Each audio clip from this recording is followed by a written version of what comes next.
Welcome back to In Between Worlds. Today, I'm so excited to be in conversation with Marie-Laurencine. She's an international brand strategist and creative director. We actually met a few years ago through work, and through conversation, we found out that we have some interesting connections beyond work. Thank you for being here. Of course. Thank you for having me. I This love saying is that. feels like you're on a talk show, right? Like, thank you for Yes. having me. Isn't it? Yeah. We love it. Yeah. So tell us a bit about yourself, right? Just to hmm give the listeners a bit of a little thread as your path has taken you from France across the US, China, beyond. I mean, you're always on the road. So what early experiences or influences really sparked your passion for creative work? But first of all, I feel like creative is not really work for me. It's really part of who you are as a person. And I feel like I've always been that way since I was very little. And it's actually funny because when you look at creative people profiles, even on LinkedIn, everyone says the same thing. Like, I've always been telling stories Mm, since I was very young. And I think it's really part of who you are when you're little. Also coming from, the French Riviera, I was born in Nice. mhm. Oh, I've traveled quite a lot, as you know, but it's still for me one of the best and the most beautiful places on earth. I agree. Thank you. We're glad you love it. You're welcome anytime. But it's a region where we have so many cultural and artistic influence and so many creators and fashion creators as well were like their secondary residence here. We had like Coco Chanel that had La Pausa. We had Christian Dior that has Le Château de la Colle Noire. We had Henri Matisse, Le Oh, Corbusier. I mean, it's all like all these amazing artists that lived and worked here. And I think it's really implemented in what we see. Like if you have an open mind, you can see mm, so many beautiful things around you. So I think that participated to me, like liking creative things mm. and the beauty and aesthetic of things. And lastly, I would say it's because of my mom. My mom is an artist, and looking at her and seeing her always like painting or making ceramics. I think she just gave me like the little thing that inspires me still to this day. Yes, yes, I can see that. I mean, I feel like in all my conversation with all my guests, somehow it always comes back to parents, right? Yeah, And it's like we might not notice it when we're younger, and then now you think back, you're like, yeah, it's definitely the little things, makes just sense. watching them, right? And like things that they do. And so you travel a lot, right? And I love it. I'm always just following you and living vicariously through all your travels. Um, Is there so did you start traveling a lot when you were younger? So no. Uh, Actually, so I come from a very European family, actually. So I'm mostly French, and on my mother's side, I'm from Italian descent.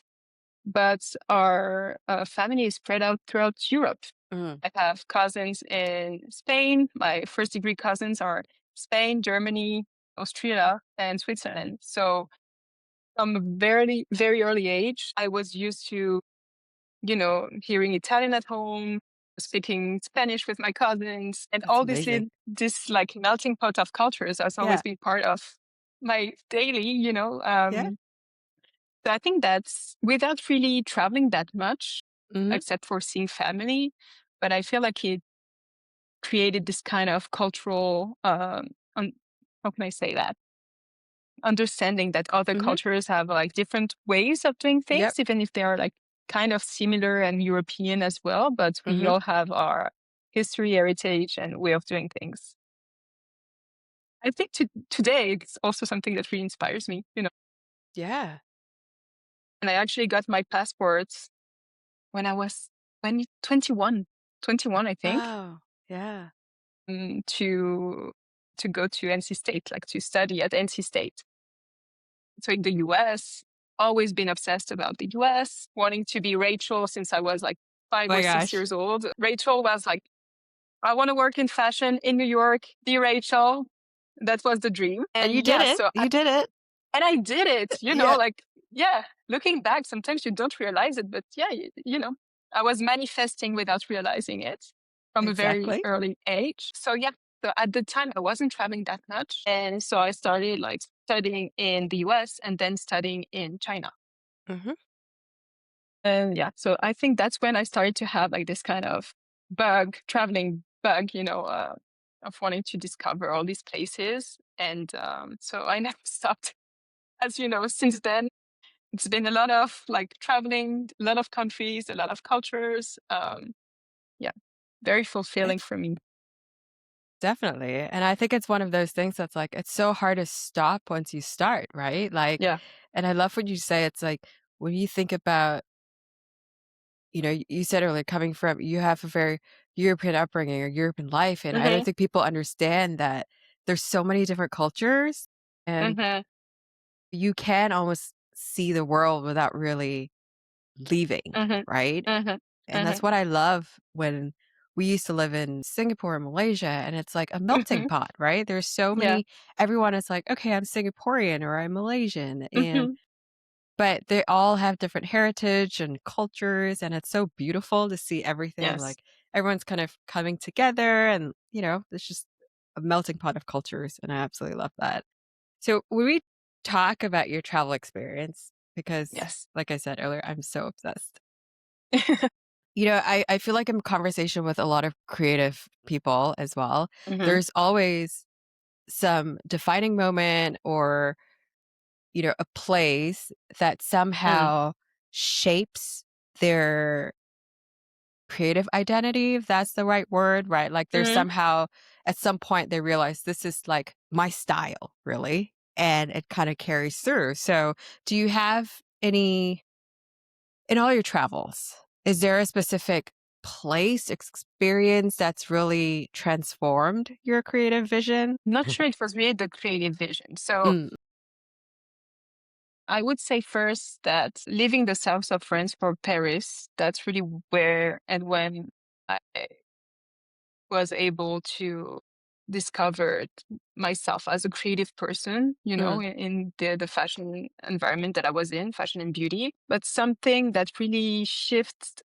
my vision and the way I was seeing things was when I moved to China, because I really had, even after my internships and my work in Paris, I had a very Western mm, vision mhm, of things. And I must say that, I mean, I'm very proud to be French in the sense that with our heritage culture, the craftsmanship that we have, especially in the beauty, mm, fashion, and luxury industry, I was like, oh, yeah. And then I'm going to the US. Like, I know yeah, everything. And that's the mistake because you yeah, don't. Like, yeah, yes, we do. We do in a sense, in a certain way.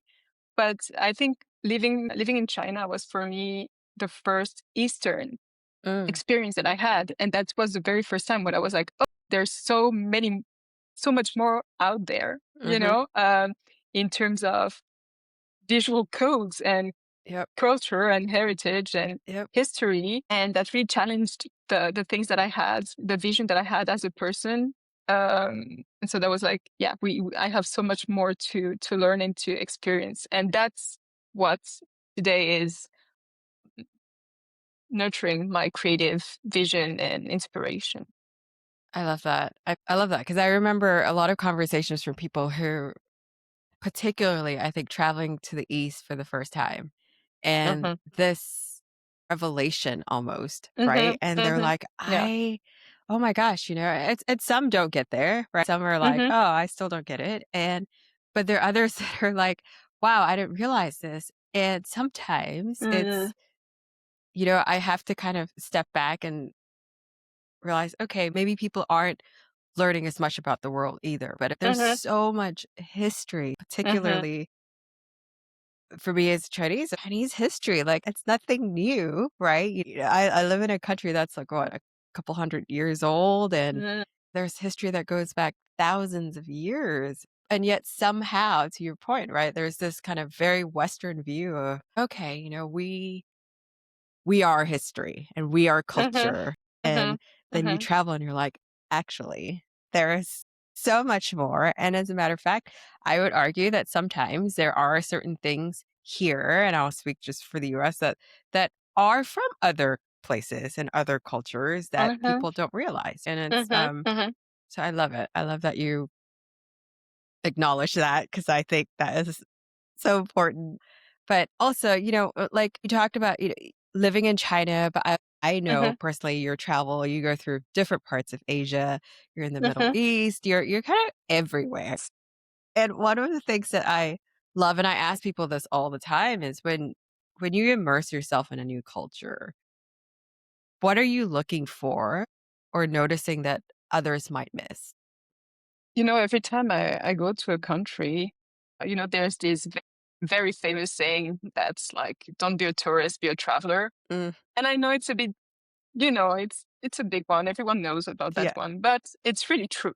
Hmm. And I think every time I go to a new country, I'm trying to remind myself that I'm a guest in the Hmm. country and that I have to understand what's happening in the country. No, I'm not Yep. just here like to enjoy the food and the time and the weather, and obviously yes, Hmm. but I'm also here to learn from people and to learn from what I see.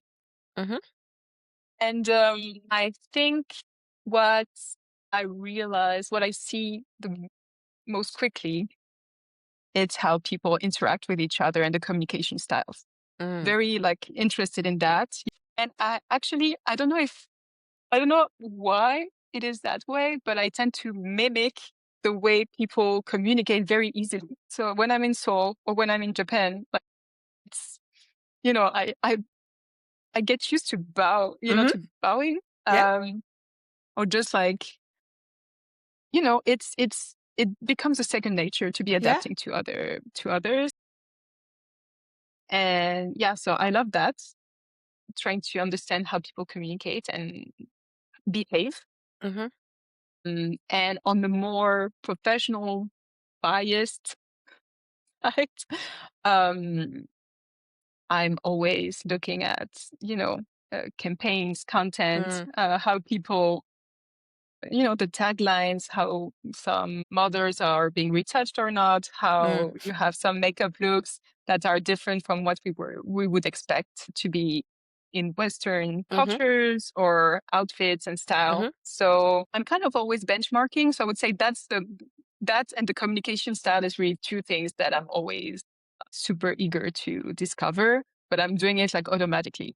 So for example, my partner, I don't think he would ever like notice that.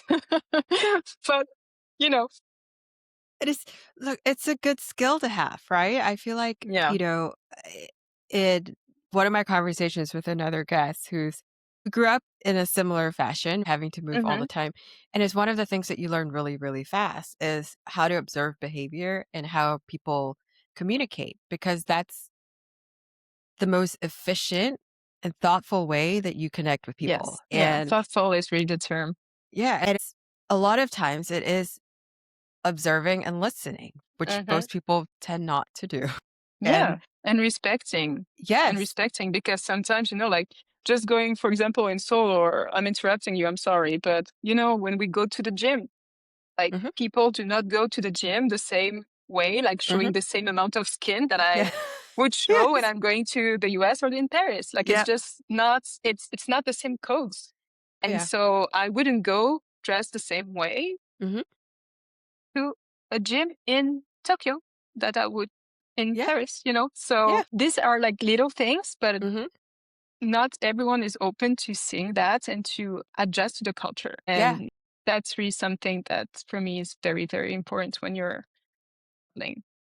Yeah, and I honestly, I respect you for saying that because it's so true. I feel like living in so many places and speaking with so many people that Mm, it comes up a lot, like, "Why should I change to be here?"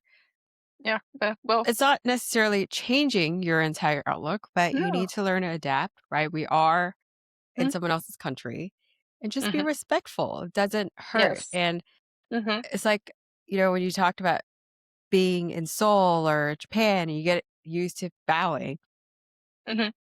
I still do that now. And it's really weird that it depends on, particularly if I'm around the Asian community and Hmm. who I'm around, if I'm around Koreans, Japanese, especially elders, I Hmm. automatically, like, This, yeah, I do that. yeah. I'm not necessarily being as loud as kind of and as straightforward as I'm used to being. Mm, I naturally mhm, just like, okay, I need to kind of take a step back. mhm, And it's interesting, but that is how you engage with people, right? And mhm, I remember mhm, when I lived in Dubai, I got really used to not automatically just reaching my hand out for a handshake because that's not always acceptable. So I always mhm, wait. Sometimes if they extend their hand, I will extend my hand too. But mhm, just observing, like I think that makes mhm, such a huge difference, not just in a personal setting, but professional too, right? And you mentioned talking like looking at campaigns and trying to understand, okay, how what are things that resonate in certain cultures and don't, right? And we hear mhm, about like, I used to be in advertising, and I hear about all of these things that go wrong because mhm. the copy, right? No one thought to check Yes, what yeah. it meant in a different Mhm, culture or using certain mm. images that just don't work. Yeah, Um, or attitude, yes. like when we were working on some campaigns at a HQ level, we were creating campaigns specifically sometimes for the Middle East, like for Saudi Arabia, for example, we were adjusting Mhm, the attitude because it was sometimes a very bold attitude, mhm. and that could create some discomfort in some Yeah. countries, which makes sense, or the styling, or Mhm, and this is true for Eastern country. I feel like it's true for every country. mhm, Like for me, when I was living in Paris and we were working on some content for the US, I think at the HQ level, I thought really understood what they needed to have, mhm. we talked a lot about diversity, Yeah. representation, and we thought we were doing it the right way. Mhm. And when I moved to the US to the same brand, but with that's when I really understood that we were not Yeah. completely right, Yeah. that we had some adjustment to make. And this is when I feel like you really have to have some people that create a connection between markets and between HQs. So Yeah. this is more like on the professional side. But especially today, when you have so many demographics in your Mhm. consumers, and you really have to speak to everyone, but to speak to everyone the right way. Yeah. So you have to keep an open mind and try to focus on brand consistency while integrating local resonance and local specificities. Yeah. So, Absolutely. And I think you made a good point about HQ and markets, mhm, right? I think a lot of times most companies will have, oh, we have HQ and then we have all the markets. But mhm, I've always said, I mean, the aim of having these markets, yes, not to just penetrate the market, but also to mhm, understand it, right? Like mhm, these are your experts in market. And yet mhm, most times HQ doesn't listen to markets, right? Because it's like, oh, but this is how we talk about it. I'm like, yes, but mm, these are the teams immersed in the culture, right? They mm, understand this better than we do. So why not lean into that expertise? And I find in my yeah, previous work, I've struggled with that too, right? It's like, yes, I understand there's brand consistency, mhm, you know, but to your point, it has to be locally resonant and respectful. And I think mm, that's something that gets lost a lot, which kind of brings me to my next question, because I mm, was thinking about, when we think about cultures, markets, um, mm, one of the things that comes up a fair bit, I feel, is the idea of appreciating culture versus mhm, appropriating culture. mhm. And how do we distinguish those two things in creative work? So just to finish on the HQ thing, Yeah. because I do think, honestly, these last few years that there's been there's a real connection that's like, people are really trying to make a connection between markets and Mhm. HQ more than that it was before. Yeah. So I think like we're on the nice road here, Yeah. and that it's going to get better. Is that we're moving to a better place right now. I feel like people are really trying to understand that there's a necessity to localize the market strategy and the communication strategies. So this is getting better.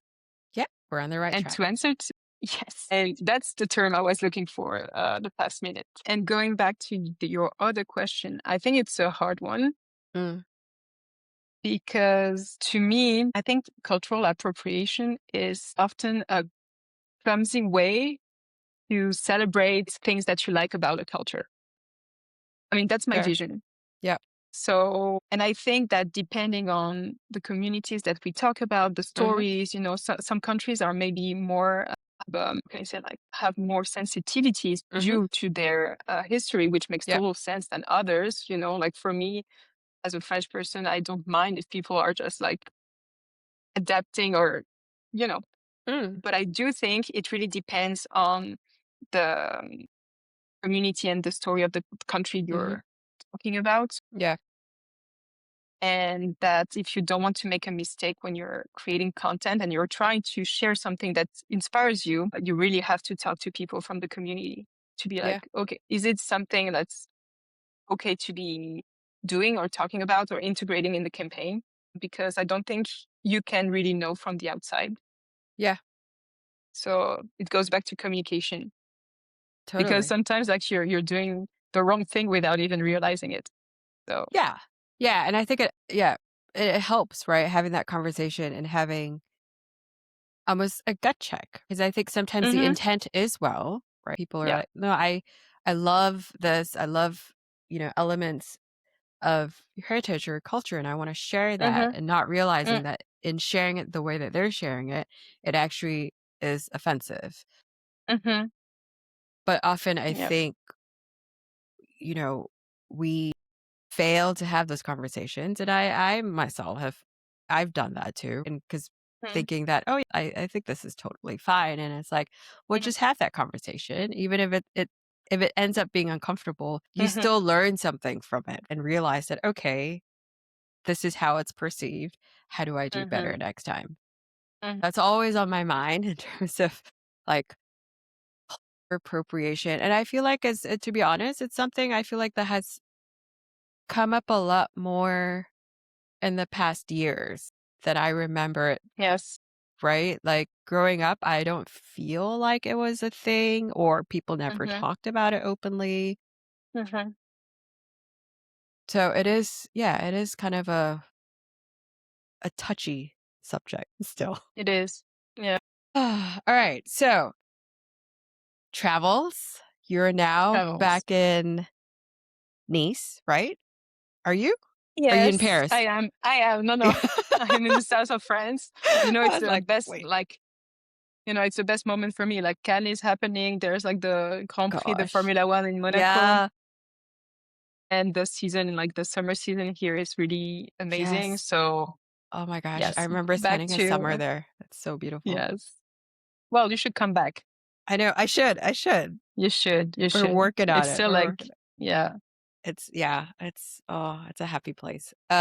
Not always like we don't have the best characters here, but we Yeah, have, I had you know, some yeah, I had some it's part of a culture, yeah, you know. I think, look, it's part of every city, right? Like, Yes, we had some interesting experiences. that's a nice way to put it. Yeah. Well, to be fair, it was, like, late at night, we'd gone, Mm, to a club and try to make our way back, and, none of us spoke French, and we were young and stupid. We had a good time. But I still have really happy memories of the place, and I do really love it, and I love to go back. But yes, so I was just thinking about all you traveled and mhm. in our conversations offline, just thinking about different places that you've been in and, you know, is there a culture space or is there a place that you're excited to explore next that's, like, completely new to you? My next step right now is really working in the GCC, so in the United Arab Emirates, Mhm, more specifically in Dubai. mhm, I feel like, I never lived there. mhm, I used to work with on an HQ level with mhm, local teams on campaign adaptations, mhm, specifically for the region, product launches or big events for the brand. Mm. So I know part of the codes and the way they communicate in the region, and obviously makeup, looks, and trends. Mhm.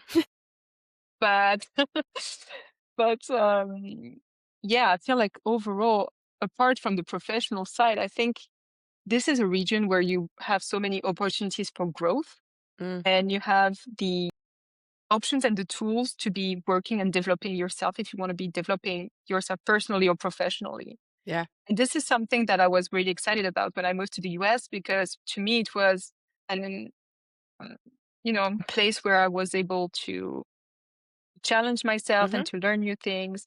And that's something I really find in Dubai. Mhm. I think there's a real vision, a Yep. short term and long term vision, and that they're putting everything in place to make it happen. Mhm. So whether it is in terms of, being on the forefront of digitalization for a lot of Mhm. things, or just giving people options to go Mhm. there and to create a business and to do something and to just like make your own path, which is Yeah. something that honestly in Europe is kind of more challenging to do, transparently. Mhm. And so that's why I'm really excited to be like working potentially in the region. And obviously, in terms of luxury, fashion, and beauty, it's also super interesting to see there's a real finesse, a Yes. real that I wasn't Absolutely. expecting. I was just really I was more thinking about like luxury and the fact Mm. that there's a lot of financial means in the Mm. area, but there's a real understanding of what's beautiful and what's Mhm. aesthetic. Mhm. And yeah, so I feel like it's really exciting for me after Europe, Americas, and Asia to be like the next step in the Middle Yeah. East. I'm so excited for you because you know how I feel about Dubai I and the know. region Come in back. Come general. with me. I would Yes. love to. I Would be so much fun. It's just and I know You never exactly know. what yeah. I never say no, and we never know what happens. And Yeah. one thing I learned from living there, every time we say is inshallah. It's like, might happen, I'll leave it at that. But I get what you mean. I feel like I haven't been back in a while, but there is such an energy and buzz to Hmm. the region, and Yeah. I felt Hmm. like even when I was there more than 10 years ago, the fact that, my daughter was born there and it's a different kind of energy. You go there and you're so right. It's this short-term and long-term vision, but they're making it happen. Yeah, And exactly. it's almost like people go there and they're like, "What are you trying to do? What are you trying to Hmm. achieve? And how do we make that Hmm. happen?" And I loved my time there, and I was so lucky. I got to work as part of my agency. I actually worked with the Department of Tourism, so Dubai Tourism, Hmm. and Hmm. that was a time when there are so many great ideas that were out there, and Hmm. we got to explore, we got to experiment, we got to figure out Hmm. what are the things that work. But what really got me was the idea that the entire aim was, how do we make people feel more welcome in our country? Hmm. That to me is like, Yes. what? Right? That blew my mind. Is, you know, simple question, but it changes the way you look at how you're setting up your country in terms of, not just tourism, but offerings and how you make people feel Opportunities. welcome. Yeah. And I mean, you know, I- granted, no place is perfect, right? I'll Mhm. put that out there. But I think there is such a different, I keep saying energy because I don't know how to, like, what That's the else to, term, right? like it's a communicative energy Yeah, from the country itself, but between people yes. as well. Like you get so much positive and motivation from the people Hmm. around you. Yeah. So I do think it's a great place for people to go right now, and especially for, you know, students. My school actually just launched opened a campus there like a few months back. Nice. And I think it's really great, like especially in terms of clienteling and the way you treat like VICs. Hmm. Sorry, very important customers for the Hmm. ones Hmm. that do not know about that. Yeah, I think it's it's definitely different from what we're used to, Yes. and in the good way. I think in a good way, honestly. Like Yes, I think there's this general perception of there's like obscene wealth, Hmm. and I think there are pockets of that, Hmm. and I feel like that's also present in other countries. But Hmm. what I do appreciate is there's also an understated elegance to it all. It's just That's yeah. it's like in the There's way a they real approach way. things, right? There's like a real elegance to it all that Hmm. you don't necessarily see in other places. But I also think a Hmm. big part of it comes down to the culture Yes. of how they carry themselves and how they interact with Hmm. people and, Hmm. you know, what is acceptable in Hmm. society as appropriate interaction and whatnot, Hmm. right? And Hmm. one of my guests earlier lives in Dubai, right? Also an expat, Okay. and we met each other. We were living there, and her kids ended up growing up there. They left, they're moving back because they don't, they just feel so connected to the place. And one of the things Mm-hmm. that we talked about was as women, we felt so safe there. It's one of Hmm. the few places in the world where I could say I did not have to worry about my safety. Yes. And that to me says a lot about Hmm. a country Yeah. and society, right? Hmm. And so yeah, I'm so excited for you because there's so many all my friends, I have so many friends that are still there and I follow Um, their journey and it's just like, wow, the opportunities. So mhm. many people have gone. I knew through work a lot of people who were journalists, editors and whatnot, and they've moved on, they've started their own businesses, they're thriving. Like it's just I feel like, and this is gonna be controversial because I feel like for the longest time, everybody talks about the US, and it's always been known as the land of opportunity. Mhm. And I would argue that Dubai, to me, and not just Dubai, I would say Abu Dhabi too, right? Like there's so many places in the region that are absolutely thriving that to me is the land of opportunity. And it's, I'm so excited for you. Let's wait for me to get a role. Once I find a role, we can celebrate and you can come visit anytime. Yes. So anybody in Dubai hiring, please, because Yes. I'm oh on my LinkedIn. gosh. I have a Yes. weird first name. You'll find me anywhere. Well, this is going on LinkedIn. So we'll make it Yes, true. happen. We'll make it happen. I'm so excited for you. Thank you. I think at this point, wanted to, before we wrap up, I want to do something fun. So I call this kind of the quick round of creative curveballs. Hmm. You're like, oh, I'm scared. Yeah, yep. I'm like, So no overthinking, just huh? your first instincts. Okay. Only three questions. So don't worry.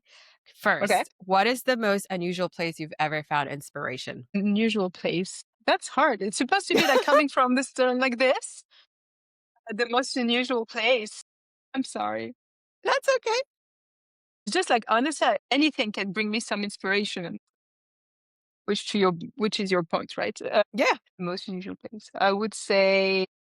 Well, I would say the best ideas I have is on my treadmill Yeah. I'm not surprised. when I run. When I'm running, yeah, but because I don't know. Sometimes I'm like just like running because it's Hmm. like sports is really a Yeah. huge part of my well-being. But just when I'm running, I just sometimes have like a aha moment. I'm like, oh Hmm. yes, and then it's Yeah. so yeah. I would say on my treadmill. On your That's treadmill. the Okay. answer. Yes. Yeah. I like that. Okay. And if you could collaborate with any Hmm. artist or designer, living or Hmm. dead, who would it be? Living or dead Hmm. artist. I would say, do you know Dior? No. He's a French. He's a French artist, but he does like so many different things. So I don't even know how to present him because he's doing so many different things. So he's going Yeah. to design a specific place in the Orient Express. Oh, Another obsession of mine. That's on my bucket list, but mine we've never too. really Yes. the Orient Express once in my life. Yes. We should go So together. that's yes. Well, I need to save for that a bit of Say. money, but yeah. So he does that. So he does like he did so many installations on the Opéra de Paris, Oh, on the okay. French Paris operas. Like opera, he does books, he does like, he has like such a great, he never stops. He never Yeah. stops doing anything. Like there's actually a documentary on Netflix where he goes to a prison because Mhm. one of his main art pieces that he did in Mhm. the past was like going to random places and Mhm. painting eyes of Mhm. people like in specific settings. Yeah. So Yeah. for example, when the Opéra Garnier in Paris was going through construction, they were redoing the facade. Yeah. They built up this huge canvas with his art on it. That's amazing. Or he's like, he created like a specific space in Oh, it's the like a Orient Express, like a mural, like he does all this kind of stuff. Like the guy never stops. And he oh, really like it's not only about like artistry, it's really like a community and like it's about culture. It's really like contemporary culture. He's wow. friends with Angelina Jolie, but he's also friends with, Jean Imbert, who's like the Mm. chef of the Plaza Athénée between like he's a chef in a lot of hospitality places, but he's like everywhere. And I Yeah. don't know, like he's creating so many things. I feel like he's so inspiring. So I would love to. I don't even know how I would collaborate with him, but just like to meet him would be amazing. Yeah. I'm just reading up about him, and this is amazing. Someone described him as I've lost it now. That his artwork or his creativity is revealing Mm, humanity. So he actually, I was just looking it up. Uh, so he calls himself an urban artivist, mm, and he actually in 2018 he partnered with Time magazine to produce their cover story which featured over 200 Americans who have been impacted by guns. yeah, So I he remember that one. yeah, so he produced Guns in America, a talking Mm, mural. hmm. Wow, okay. He's like, I also like the fact that I cannot even describe what he does because he's But so that creative. Like he doesn't have any yeah. boundaries. You cannot label him. No, So and I he feel like it's great that we can talk about the fact that he has like a mission in his work, in his yes, creative work, yes. but also that he's like he has no boundaries. He doesn't stop doing things and inventing things and going places. Honestly, making a mural with prisoners, Yeah. who would think about that? And so if you look at the TV, like the documentary on Netflix, like he goes, he talks to them, he listens to the story. Mhm. There's like behind the art and the project itself is really like connecting with humans and understanding them. Yes. And there's this social part of it as well when he's like, some of them are like were very young when they Mhm. were put in jail. Mhm. And it also talks about the limitations of the system. So Yeah.